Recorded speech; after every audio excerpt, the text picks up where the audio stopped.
para recordar, para poder ubicarnos y poder entender la clase del día, recuerden que el sistema nervioso se va a dividir en un sistema nervioso central y en un sistema nervioso periférico. En el sistema nervioso central se va a subdividir a su vez en lo que vendría a ser el encéfalo y la médula espinal.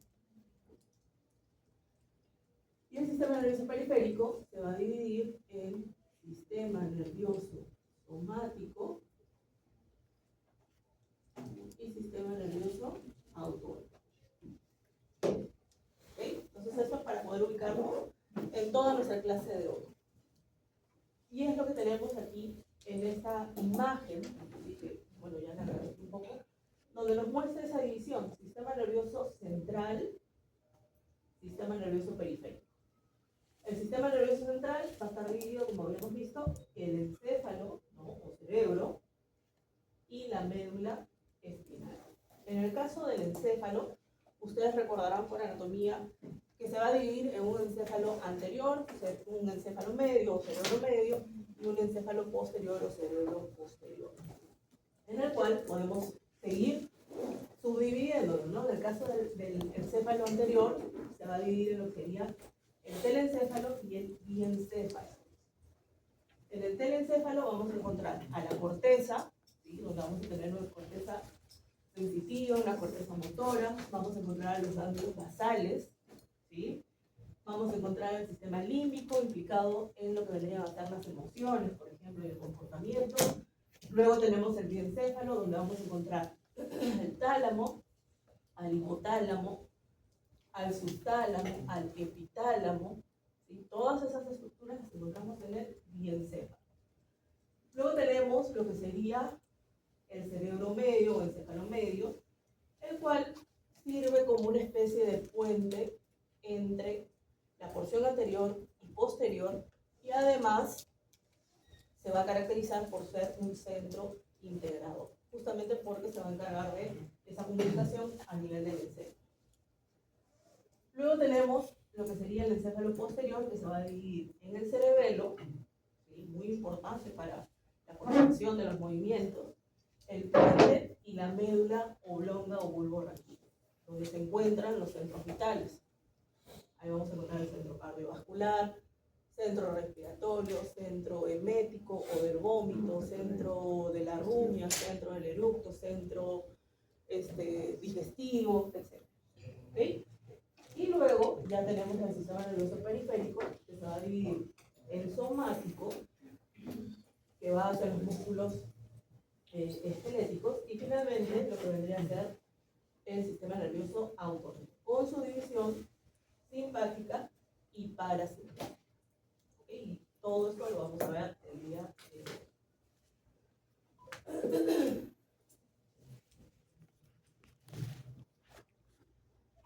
¿Qué vendría a ser la corteza cerebral?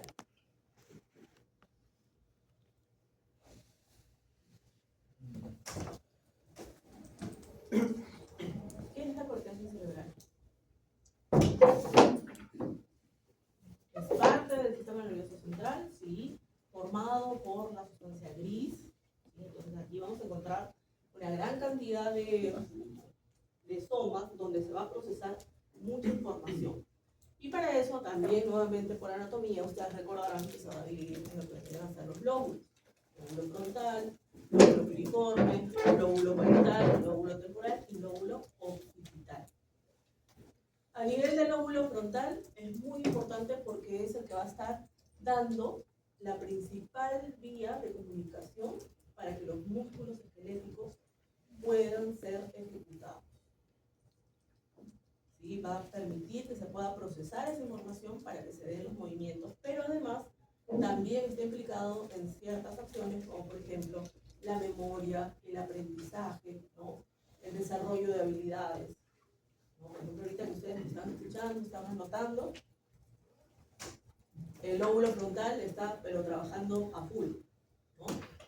Tenemos al piriforme, que se va a encargar de procesar información, sobre todo proveniente desde el olfato, muy desarrollado en caninos. Está muy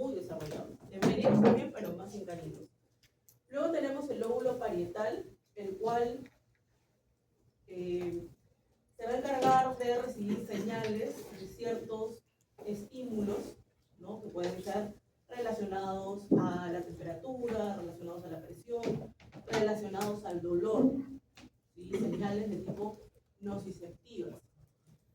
Tenemos el lóbulo temporal, que por su ubicación, ustedes recordarán por anatomía, está muy cerca de lo que vendría a ser el oído. Por ello, recibe sobre todo señales auditivas. Es donde se va a estar procesando todas esas señales que están escuchando, ¿no? los animales.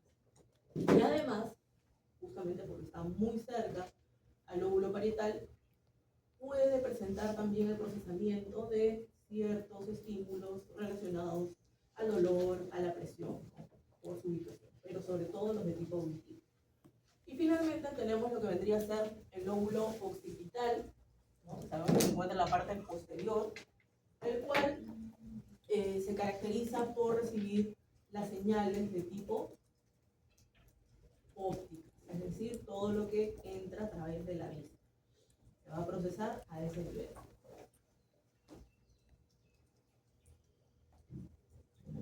Ahora, tenemos aquí este gráfico, que es un gráfico muy conocido, que en la medicina veterinaria nos es muy útil también, si bien el gráfico representa lo que vendría a ser al ser humano, porque ustedes saben que en la medicina humana hay una rama que es la psiquiatría, y ellos esto lo estudian bastante bien, pero nosotros podemos aplicarlo en lo que vendrían a ser los animales, y se conoce como el gráfico homúnculo, ¿no? El nombre que tiene significa hombre pequeño, para ver la representación de cómo se distribuye la actividad a través de la corteza sensorial y la corteza motora, ¿sí?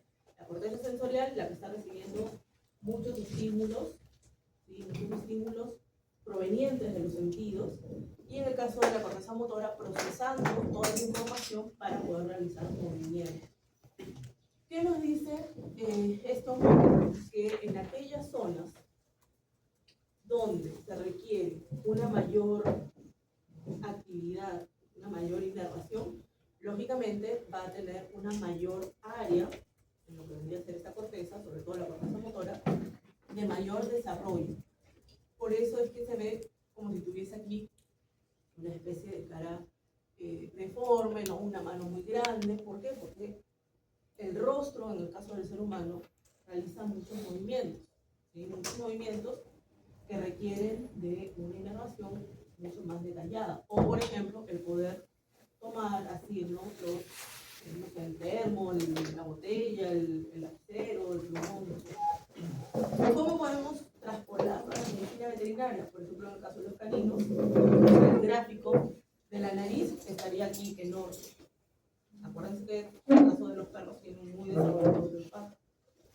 Entonces ellos van a destinar gran parte de lo que vendría a ser esta corteza a lo que sería el olfato, o sea, la nariz. O por ejemplo la lengua, o por ejemplo los oídos, ¿no? Los oídos también tienen mucho desarrollo, porque ustedes saben que tienen una audición mucho más interesante y mucho más fuerte que la del ser humano. Entonces en ellos estaría más desarrollada esta parte. Ahora, la corteza, ¿no? Tiene diferentes funciones, como podemos ver aquí. Integración sensorial, interpretación del entorno. Por ejemplo, cuando llega un perro al consultorio veterinario, si es la primera vez, va a entrar, por ahí se va a quedar rígido y va a comenzar a mirar, ¿no? A ver el entorno, a oler, a escuchar, a empezar a interpretar qué está ocurriendo a su alrededor, en ese nuevo lugar al que lo han llevado. Movimientos voluntarios, control motor consciente, es decir, hay algunos, y hay muchos de ustedes que trabajan ya en veterinaria, se habrán dado cuenta de que entra un perro por primera vez y sí, va a interpretar su entorno, pero también puede estar activo, puede empezar a moverse, a recorrer, a oler, ¿no? Entonces, desarrolla ese movimiento para poder desplazarse y ver qué está pasando. Aprendizaje y memoria, adaptación y conducta. Eso también tiene que ver mucho en el sentido de que, con el mismo ejemplo, que llega a la veterinaria y van a ver perros que, por ejemplo, se van a quedar tranquilos O, por ejemplo, van a comenzar a ladrar, ¿no? De manera constante porque es nuevo, es un ambiente nuevo. O bien ocurre, o por lo menos creo que la mayoría de médicos veterinarios, pues, cuando vemos un paciente nuevo, nos agachamos, le hacemos juego, ¿no? Y ya empieza a mover la cola. Entonces eso también es una respuesta de adaptación y conducta, que todo pasa a través de la corteza. Comportamiento, muy relacionado al anterior también, interacción social y ambiental, bueno, eso es lo que les digo, ¿no? Empieza a mover la cola, o también incluso puede gruñir o puede ladrar, etc. Y dar respuestas complejas, ¿por qué? Porque también está relacionado con el movimiento. Por ejemplo, bueno, ya hace muchos años tenía un paciente que llegaba a la veterinaria, ya era conocido por nosotros, y era como que su estrés se desarrollaba, era muy nervioso, y empezaba a dar vueltas, entraba a la veterinaria y era como que estaba girando. Y es un comportamiento que solamente ocurría cuando llegaba a la veterinaria, ¿no? Era su modo de responder, era su respuesta. Y tiene valor clínico, sí, porque también contribuye a un diagnóstico de tipo neurológico.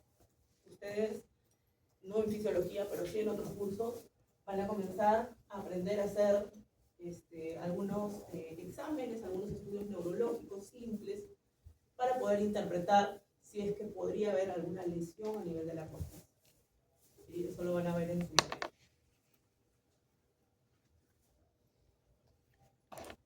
Tenemos el tálamo, es otra estructura muy importante. ¿Por qué? Porque es una zona de relevo donde llegan las señales de todos los sentidos, salvo del olfato.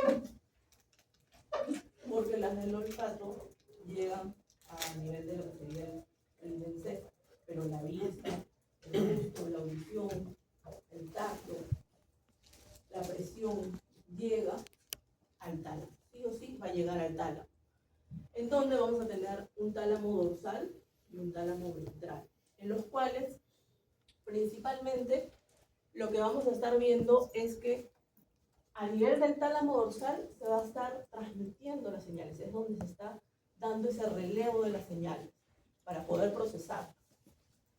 Y en el tálamo ventral se caracteriza por tener neuronas de tipo GABAérgicas, es decir, que van a estar liberando el neurotransmisor GABA. Ustedes ya saben qué es, excitatorio o inhibitorio.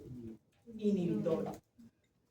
¿Qué significa esto? Que al generar inhibición va a comenzar a inhibir ciertas señales que no son necesarias para ese momento. Entonces solamente va a dejar aquellas señales necesarias para poder interpretarlas y dar una respuesta. ¿Ok? Entonces es como que da una clasificación de las señales, y eso lo hace el tálamo ventral, ¿sí? Que se va a encargar de regular principalmente, de controlar y de decantar esas señales que están llegando. Y vean lo que dice aquí. Recibe información sensorial de muchas áreas, es un centro de transmisión de la información sensorial al sistema límbico y al cerebro en general. Quiere decir que la respuesta dada, por ejemplo, por las emociones, también van a pasar a través del tálamo. Si es que el perrito se pone contento al llegar a la veterinaria o comienza a gruñir. Entonces esas respuestas pasan por ahí. Es un centro de relevo, es un centro de integración sensorial, mantenimiento del estado mental, atención y vigilia. Es cuando, por ejemplo, un perrito está escuchando un ruido, ¿no? Para las orejas, se queda quieto y empieza a ver para dónde es que está ocurriendo ese ruido. Implicado en respuestas emocionales también, como ya les había dicho, justamente porque tiene relación con el sistema límbico. Entonces da también respuestas a las emociones. Tenemos el cerebelo. El cerebelo, ustedes recordarán que se encuentra en lo que sería el encéfalo posterior. Tiene esta forma foliácea que le dicen que parecen hojas de árboles, ¿no? Y se divide en lo que vendrían a ser lóbulos, ¿no? El lóbulo rostral, el lóbulo caudal y el lóbulo flóculo nodular, que contienen los núcleos cerebelosos y núcleos cerebelares. ¿Qué hacen estos núcleos? Lo que vamos a ver es que estos núcleos van a procesar información, también es un centro de integración que va a conectar con el tálamo, va a conectar con lo que es la corteza y va a conectar con otra estructura o varias estructuras, porque son varios que son los ganglios basales. Vamos a hablar de ellos en un ratito. Y principalmente lo que hace es coordinar el movimiento. Genera una corrección en el momento. ¿En qué sentido? Por ejemplo, si tenemos, no sé, un perro que está caminando en una línea recta, ¿sí? Y de pronto en el camino encuentra un árbol. Lo que va a hacer el cerebelo procesando esa información que llega desde lo que está viendo el animal es que en vez de seguir caminando y chocarse con el árbol, lo rodee para poder seguir su camino. Eso es lo que hace el cerebelo. Además, también recibe señales desde los propioceptores. ¿Qué son los propioceptores? Son receptores que se van a encontrar a nivel de los músculos esqueléticos, a nivel de las articulaciones, ¿sí? Y que dan cuenta de la posición del cuerpo. Indica, por ejemplo, si un músculo está muy estirado o si está muy contraído. Entonces, esa información también la va a recibir el cerebelo. Se va a encargar de procesar esa información. ¿Sí? El cerebelo corrige señales que por ahí no son necesarias, ¿no? Si yo, por ejemplo, quiero ir, no sé, hasta donde está ya sentado el señor Pinelli, entonces yo voy a ir por este camino hasta el final para entregarle el plumón o lo que sea. Si no funcionase mi cerebelo, ¿qué va a ocurrir? Si quiero ir otra vez, perdón que te ponga ejemplo, el señor Pinelli, yo me chocaría con la mesa. ¿Sí? Entonces, el cerebelo lo que hace es, por medio de los sentidos, que pueda haber una coordinación en el movimiento. ¿Sí? Para que yo pueda llegar hasta el final y entregarle el plumón. ¿Sí? O si quiero ir hacia el escritorio, ¿no? Que vaya directo hacia mi izquierda y no que tenga que ir aquí, me choque, pero yo tenía que ir para allá. Entonces el cerebelo lo que hace es coordinar. Ahora, cuando comienza a fallar, va a haber una descoordinación, lógicamente, en los movimientos. Y se va a perder lo que vendría a ser esa integración de señales que va a generar que el animal comience a caminar, por ejemplo, en zigzag. ¿Sí? Cuando se daña el cerebelo, suele producir incoordinación de los movimientos, incoordinación al momento de la marcha, de caminar o de correr, ¿no? Se conoce como ataxia.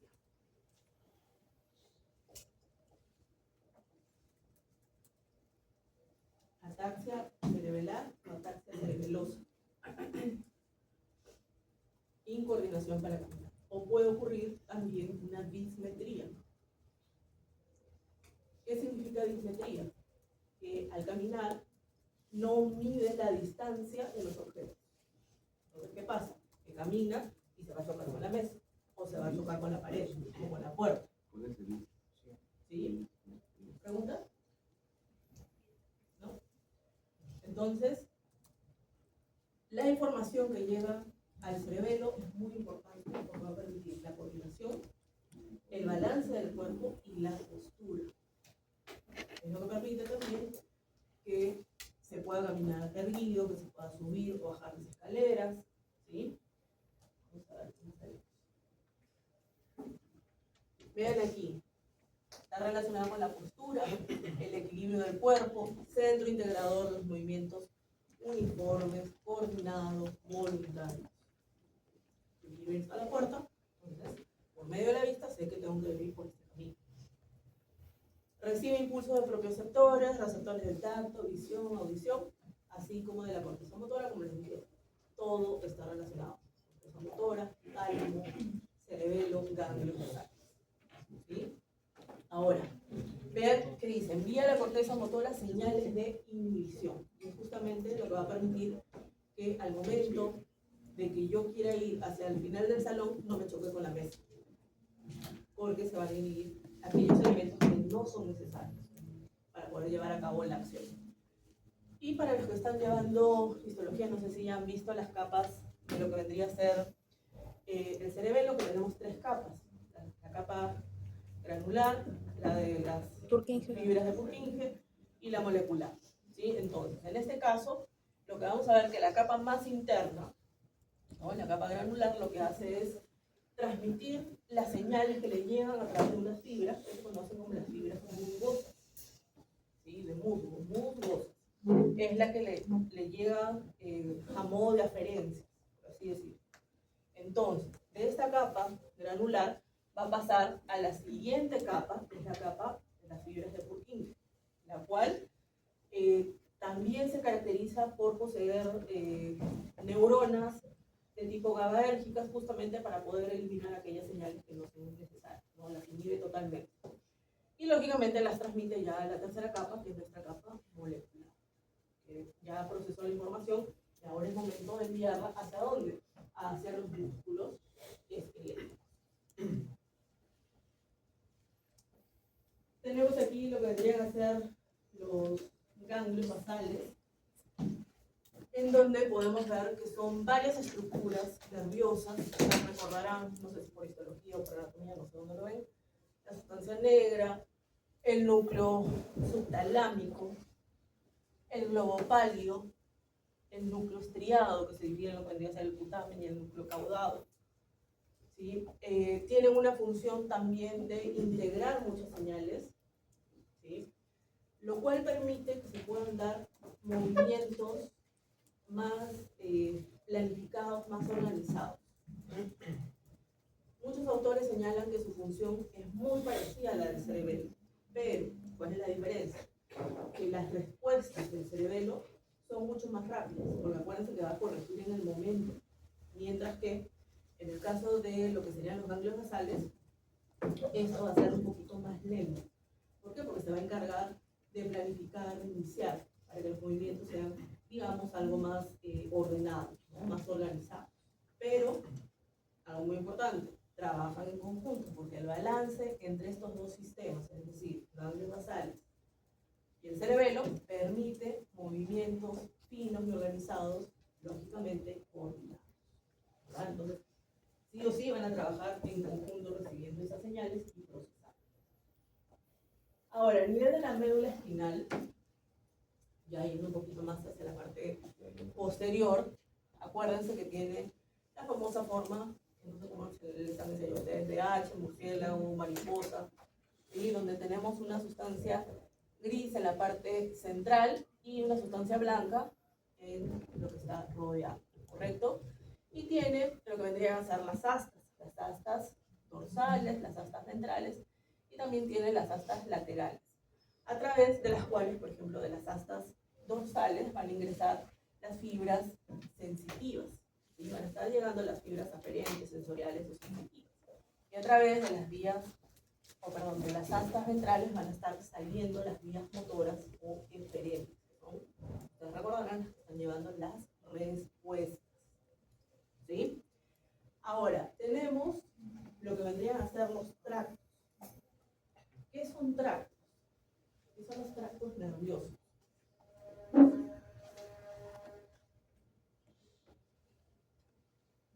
Son como, a ver cómo les puedo decir, son como haces o cordones de fibras nerviosas que van a transmitir señales y que pueden ser ascendentes o descendentes. Las ascendentes normalmente son las sensitivas y las descendentes son las motoras, ¿sí? Son las que normalmente están llevando las respuestas. Y tenemos diferentes tractos. Tenemos el más conocido, uno de los más importantes, que es el tracto córtico-espinal, que está relacionado con el músculo esquelético justamente para poder llevar a cabo el movimiento, ¿sí? Tenemos otro tracto, perdón, que es el rubro espinal, que está relacionado sobre todo con los músculos extensores y flexores, es decir, el de las extremidades.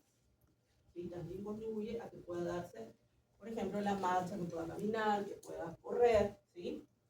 Tenemos lo que vendría a ser el tracto espinocerebelar, que está muy relacionado con la propiocepción. Acuérdense que recibe señales de los propioceptores, es decir, de la posición del cuerpo del animal. ¿Sí?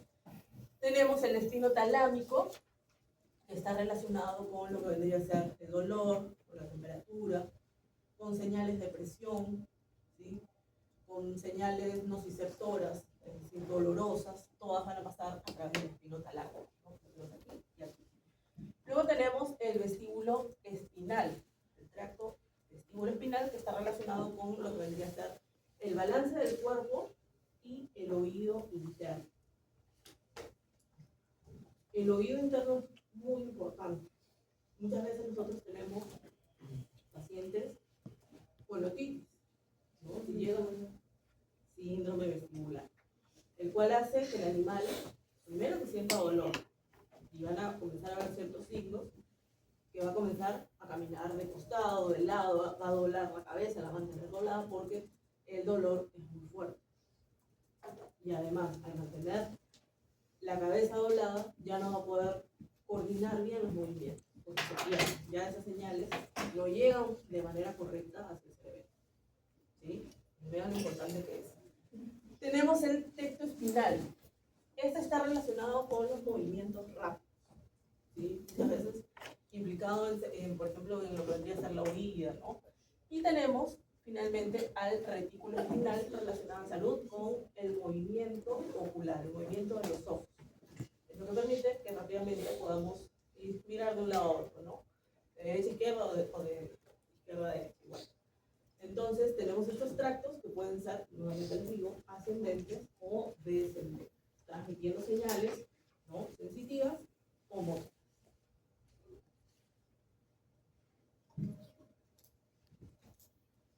Tenemos la organización del sistema nervioso. ¿Qué es lo que hemos visto aquí? Que lo hemos resumido al inicio de la clase, ¿no? Sistema nervioso central, sistema nervioso periférico. El central, ya sabemos, el encéfalo y la médula espinal, que son los que se van a encargar de procesar toda la información que llega a través de las vías aferentes.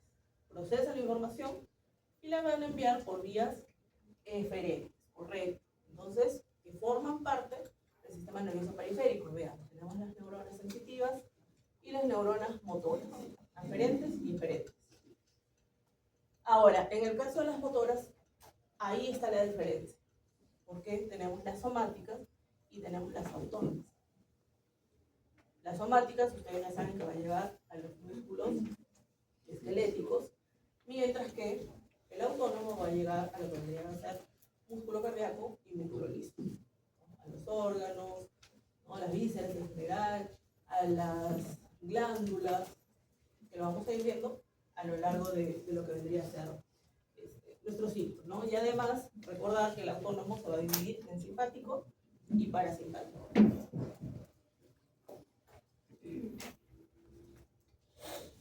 Vean cómo se organiza, ¿no? El sistema nervioso en general.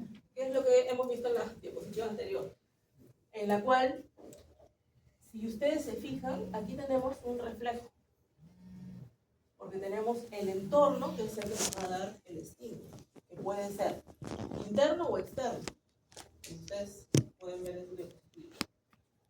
Una vez que los receptores captan estos estímulos, que son del mismo cuerpo, o externo, ¿no? Del medio ambiente, va a viajar esa información a través de vías aferentes, sensitivas, sensoriales, pertenecientes al sistema nervioso periférico. Y va a ir a un centro integrador conformado por el sistema nervioso central. Si llega hasta la médula, esa integración es inconsciente. Pero si sigue de manera ascendente hacia el encéfalo, entonces ahí sí vamos a tener uso de la conciencia. Ahí sí va a haber una percepción consciente, por ejemplo, del dolor. Procesada la información, vamos a ver que la respuesta nuevamente va a pasar al sistema nervioso periférico a través de la vía eferente o motora. ¿Para qué? Para corregir lo que está ocasionando es decir, el estímulo. Y lo hemos visto en la mayoría de los feedbacks de tipo negativo. ¿Queda claro esto, creo, no? ¿Sí? Ahora, en el caso del sistema sensitivo y sensorial, vamos a ver que las neuronas, como les había comentado, ingresan a través de lo que sería el asta dorsal, pero pasa a través de un ganglio espinal, que es donde normalmente se encuentra el soma de este tipo de neuronas. Y llega la información hasta lo que vendría a ser el centro integrado. En este caso nos muestra la médula, ¿no? Procesa la información y da una respuesta. Como por ejemplo aquí estamos viendo un reflejo flexor, ¿no? Que permite que la mano pueda retirarse. Vamos a ver en un rato, bueno, casi al final de la clase vamos a ver el reflejo flexor. ¿Ok? Ahora, también vamos a encontrar que estas vías sensoriales se van a encontrar en lo que sería el ganglio del quinto par craneal. ¿Por qué? Porque la mayor parte de las señales sensitivas a nivel del rostro, tanto personas como animales, pasan a través de este quinto par. Entonces ahí también tenemos un ganglio muy importante a través del cual va a llegar este sistema sensitivo. ¿Ya? Tenemos la propiocepción general, que se refiere básicamente a la recepción de señales que van a dar los propioceptores, como por ejemplo el uso muscular, el órgano tendinoso de Golgi. Lo vamos a ver también al final de la clase de hoy día cuando veamos los reflejos. Y acuérdense que esa información que están siendo captadas a través de los músculos, a través de las articulaciones, van a viajar por vía ascendente hasta llegar, por ejemplo, al cerebro. ¿Para qué? Para poder coordinar una respuesta, ¿no? Aquí también lo vemos.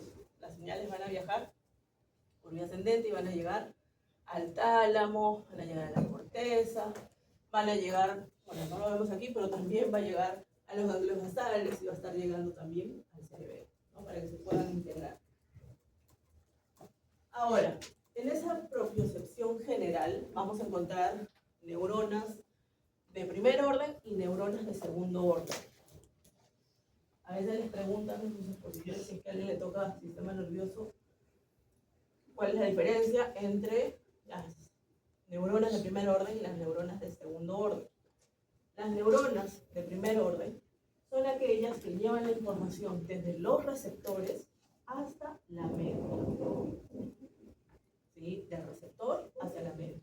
Y las neuronas de segundo orden son las que van a llevar la información de manera ascendente, es decir, desde la médula hasta el encéfalo, en cualquiera de sus estructuras, o sea, el tálamo, cerebelo, etc. ¿Sí? Entonces, neuronas de primer orden y neuronas de segundo orden son las que van de manera ascendente. Ahora, sí hay algunos autores que hablan de neuronas de tercer orden. Estas neuronas de tercer orden se consolidan básicamente en lo que vendría a ser el encéfalo. Por ejemplo, una comunicación entre la corteza y el tálamo. Una comunicación entre la corteza y el cerebelo. Entonces ahí vamos a encontrar las de tercer orden. Pero la mayoría de autores, vuelvo a repetir, nos hablan de neuronas de primer orden y neuronas de segundo orden. ¿Sí? ¿Queda claro la diferencia entre una y otra? Muy bien.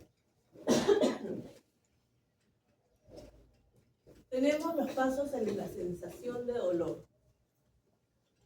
Siempre digo esto porque va a ser así, y es que en farmacología ustedes van a llevar una clase, o creo que no sé si la dan como seminario, que es fisiología del dolor. Si hablamos ya de dolor, ya no es fisiológico, ¿sí? Pero nosotros aquí en fisiología sí tendremos que entender cómo se dan esos pasos para que llegue al dolor. ¿Sí? Posiblemente algunos de ustedes les pueden explicar el siguiente ciclo cuando llegue en fármaco cómo se da esa fisiología del dolor. Entonces vamos a entender más desde aquí. Para esto les tengo que decir que se va a dar en 4 fases, 4 etapas. ¿Sí? La primera es la transducción, la segunda es la transmisión, la tercera es la modulación y la cuarta es la percepción. Entonces vamos a ver. En el caso de la transducción, que es la primera, lo que vamos a ver es que los estímulos dolorosos se van a convertir en señales eléctricas. ¿Cómo así? Sabemos que vamos a encontrar estímulos dolorosos que pueden deberse a mecanorreceptores, termorreceptores, ¿no? O quimiorreceptores, que son los que captan lo que vendrían a ser los estímulos mecánicos, térmicos y químicos. Vamos a dar ejemplos de cada uno. En el caso del mecánico, vamos a suponer que hay una tachuela y el perrito lo pisa. Ahí tenemos estimulación de nociceptores o receptores de dolor de tipo mecánico, mecanorreceptores. Vamos a suponer químico. Vamos a ver, no sé, a alguien se le derramó un poco de, no sé qué les puedo decir, de ácido sulfúrico, ¿no? En una fuerte concentración. El perrito lo pisa, ahí tiene un estímulo doloroso que activa quimiorreceptores del dolor. Y en el caso del térmico, el clásico ejemplo, ¿no? Que están haciendo la parrilla, cae un poquito de carbón y el perrito lo pisa, doloroso.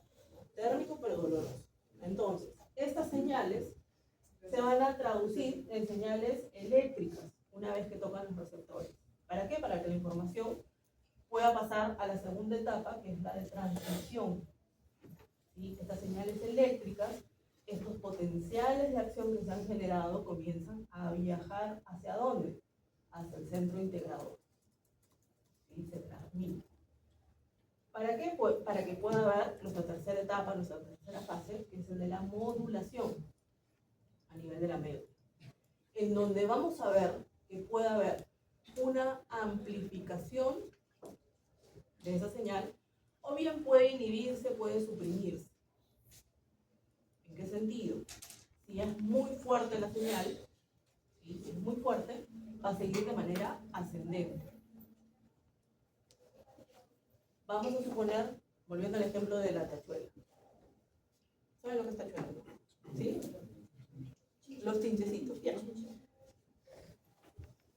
Si el perrito pisa ese chinche, ¿no? Que está justo con la punta hacia arriba, si es leve, le va a doler, ¿sí? Va a haber transducción, va a haber transmisión, va a llegar a la médula, pero si es leve, ya escucharemos que llora, pero luego se calma.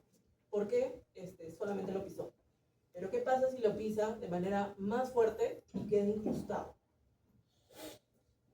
Si queda incrustado, vamos a ver ya otro tipo de respuesta. Vamos a ver que ahí sí la señal se va a amplificar. Y al amplificarse significa que va de manera ascendente hacia el encéfalo, en donde vamos a tener la percepción consciente del dolor. O sea, no siempre se da la percepción. No, no siempre. Sí, claro. Si es que es muy fuerte, va a llegar. Si no, no pasa nada. O sea, al principio ya pisó, lloró y ahí quedó. Pero si se queda incrustado, ahí sí el dolor va a ser mucho más fuerte. Entonces, ¿qué ocurre? Que esa percepción va a ser que empecemos a ver otros signos. ¿Cuáles serían esos signos? Imagínense que le queda el chinche ahí incrustado en la patita. Comienza a cojear, ¿qué más? Ya, la temperatura, pero no te da tiempo de tomar la temperatura. ¿Qué van a ver ustedes? Ya se va a inflamar, se va a comenzar a lamer, va a estar intranquilo, muchos comienzan a correr incluso con la patita levantada. ¿Qué más? Va a estar ansioso, va a estar aullando, va a esconderse. Entonces ahí sí hay una percepción dolorosa, sí hay una percepción del dolor.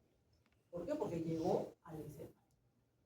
¿Sí? Entonces tengan en cuenta que para que se puedan dar estas respuestas, primero tiene que haber un estímulo, y son estímulos nocivos, que van a estar estimulando estos nociceptores térmicos, químicos, ¿no? Mecánicos.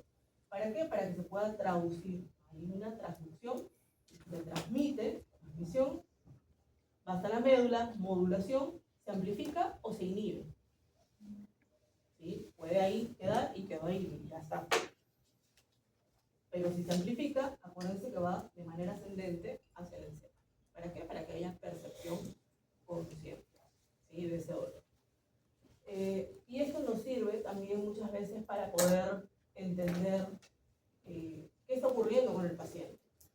ciertas pruebas neurológicas, así como les hablé la del cerebelo también, por ejemplo, esta es una prueba neurológica muy de rutina prácticamente, ¿no? Cuando a veces llegan pacientes que son atropellados, entonces lo que se hace es, con una pinza, ¿no? Se le pinza o se le presiona uno de sus deditos, uno de sus pulpejos, y tiene que haber una respuesta, ¿no? ¿Cuál sería esa respuesta si es que le molesta? Dolor. Va a haber dolor y lógicamente va a retirar. Entonces, para nosotros eso es un signo positivo de respuesta para este examen neurológico. El problema está en que si ustedes presionan, pinzan y se queda la patita ahí. Entonces ahí quiere decir que está habiendo algún problema. Puede ser a nivel de las motoneuronas alfa, que son las que llegan a ser músculo. Pero este tipo de pruebas ustedes las van a ir aprendiendo aquí en la carrera, ¿no? Y si ya están trabajando en veterinarias, préndanse ahí porque eso les va a servir, porque es de rutina, ¿sí? Entonces, pregunto, ¿hay alguna duda sobre los pasos en la sensación de dolor? ¿Cómo el tema? Sí, pero es un dolor muy nervioso. Pasa de que estoy muy nervioso. Incluso no presento el tipo de contraste del dolor. Cuando le van a veces a la veterinaria y presentando dolor, pero a veces creo que por los nervios o la ansiedad no lo demuestra. Claro, están activados otras partes nerviosas que hace de que a lo mejor en ese momento, como dices tú, se puede inhibir. El mismo sistema nervioso central se puede inhibir. Incluso también hay algunas hormonas que pueden inhibirlo, como el caso, por ejemplo, de los glucocorticoides. Bueno, los glucocorticoides nos toca hablar al final del ciclo cuando hablemos de endocrino. Ahora tenemos lo que vendría a ser la formación reticular. En este caso, esa formación reticular suena a red, entonces es una red neuronal. Una red neuronal que recibe señales, recibe aferencias prácticamente de todo el cuerpo del animal, de todo el organismo. Sea somático o sea autónomo. ¿Y qué significa? Que esta formación reticular lleva a través de redes neuronales de manera ascendente hacia las diferentes estructuras de lo que vendría a ser el encéfalo. ¿Para qué? Para que pueda procesar todas estas señales, toda esa información, a la corteza, al cerebelo, a lo que vendría a ser los ganglios basales, hacia el tálamo, ¿sí? Y entre algunos ejemplos que tenemos, ¿no?, de sus funciones, el estado de alerta, la vigilia y la conciencia, porque está relacionado con lo que vendría a ser el SARA, ¿sí?, el sistema reticular activador ascendente, que permite que pueda mantenerse el animal en un estado de alerta. Por ejemplo, no sé si ustedes se han dado cuenta, imagino que muchos tienen mascotas. El perrito se acuesta, está supuestamente dormido, pero al menor ruido está moviendo las orejas, ¿no?, o abre los ojos, o rápidamente se levanta, ¿no? Y eso se da a porque está activado este estado de vida dado por SAR, por el sistema reticular activador ascendente. Modulación sensorial, selección de estímulos también. Aquí vamos a ver que estas formaciones reticulares va a tener neuronas, interneuronas excitatorias, pero también inhibitorias, que van a también ir decantando aquellas señales que no les son necesarias a las diferentes estructuras a las que va a estar llegando, ¿no? Tono muscular, postura y equilibrio también. Tono muscular se refiere a la longitud óptima de un músculo. ¿Para qué? Para que pueda contraerse de buena manera, para que pueda generar una buena fuerza contráctil. Y también relacionado con el equilibrio. ¿Por qué? Porque estas señales también están llegando ¿desde dónde? Desde propioceptores, ¿no?, hacia lo que vendría a ser específicamente el cerebelo, ¿no?, va de manera ascendente. Relacionada a la locomoción, movimientos automáticos, por ejemplo, si nos vamos a suponer que tenemos, no sé, un venado que está ahí pastando y de pronto aparece, no sé, un jaguar. Entonces, apenas escucha un movimiento extraño, va a salir disparado. Y esa respuesta rápida se la da a través de esa formación reticular, que va de manera ascendente muy rápido, porque estamos hablando ahí de que vamos a estar encontrando axones de tipo mielino, ¿sí? Relacionadas a los reflejos, respuestas adaptativas, sean autonómicas o sean incluso tipo somáticas también en algunos casos, ¿no? Y lógicamente ayuda también a mantener lo que sería la homeostasis. Aquí está, justamente lo que se estaba diciendo de SARA, sistema reticular activador ascendente. Señales que van de manera ascendente a través de estas redes para poder mantener ese estado de alerta. Incluso de esto podemos hablar, no sé si ustedes han visto que dicen, ¿no? Salen a veces en los memes, ¿no? Que el perro puede haber temblor, pueden entrar a robar la casa, no ladra, pero en el momento que ustedes abren una bolsa de papitas, ahí están, ¿no? Despiertos. Eso se le puede atribuir a Sara, por ejemplo. Que funciona muy bien porque se mantienen alertas, ¿no? Se mantienen en un estado de vigilia. El problema está cuando entran en lo que vendría a ser la fase REM del sueño. Que ahí sí hay como una desconexión, hay un sueño profundo. Y entonces ahí se desactiva SARA. ¿En qué momento? Cuando, por ejemplo, están soñando, ¿no? Mientras están soñando, SARA muchas veces está inactiva, ¿sí? Muy bien. ¿Tienen alguna pregunta hasta aquí? Sí. Yo tengo dos unas para aclarar. ¿Las neuronas de segundo orden son receptores? No. ¿O son solamente las que conducen a la respuesta? No conduce la respuesta. Conduce la información desde la médula hasta el cerebro. Entonces podríamos decir que forman parte de lo que es la modulación en el proceso de asociación de dolor, ¿no? Claro, serían parte de esa activación de la modulación, ¿sí? Amplificación. ¿Y las de primer orden? Y las de primer orden son las que están transmitiendo la señal desde el estímulo activó el receptor hasta que llega a la médula. Ya. Y lo otro es, con las pruebas que usted mencionó, ¿no? Para saber si alguno de los receptores funciona, ¿hay algún caso reportado en el que puedan fallar los tres tipos de receptores, ya sea térmico, químico y lo que es el mecánico? Sí, cuando hay lesiones de nervios, sí, muchas veces se ha visto de que pueden fallar todos los receptores, sobre todo en parálisis. Muchas veces en pacientes atropellados ocurre eso. A veces hay una prueba neurológica en que con un encendedor se le pasa el fuego por los deditos, obviamente sin quemar, ¿no? Claro. Pero tiene que haber respuesta de retirada, no hay respuesta. Ni a sustancias químicas, nada, no ocurre nada. ¿También pasaría en casos de displasia de cadera? Sí podría haber, si es que es muy severa, sí. Si no, no. Gracias. ¿Alguna otra duda, chicos?